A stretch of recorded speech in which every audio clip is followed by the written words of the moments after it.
आप सभी लोगों का स्वागत है हमारे वीडियो में। और आज आप लोगों को बहुत ही मज़ेदार चुटकुला हम लोग गीत सुना रहे हैं। ये हमारी दिल्ली वाली सबसे मनपसंद फेवरेट दोस्त हैं, इनको आज वीडियो में गवा रहे हैं। कभी वीडियो में आती नहीं है और आप लोग गीत को फुल वॉच करके सुनिएगा। पक्के कुआनवा भरन गईनी पनिया की टूट गई नीना, की टूट गई नीना, मोरी नरमी कलैया की टूट गई नीना, मोरी नरमी कलैया की टूट गई नीना।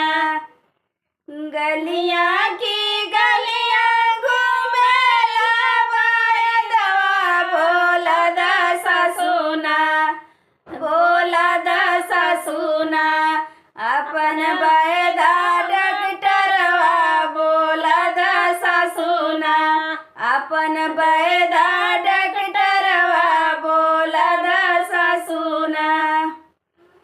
अइला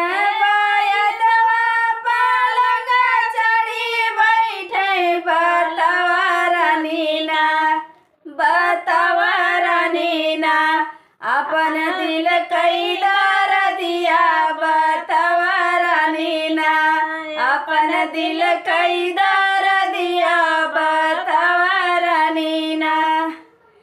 पकड़ई के बहिया पकड़ करी हैया बजर पड़ना, पकड़ई के बहिया पकड़ करी हैया बतवरा नीना। कहाँ टूटल करिया बतवरा नीना, कहाँ टूटल करिया बतवरा नीना।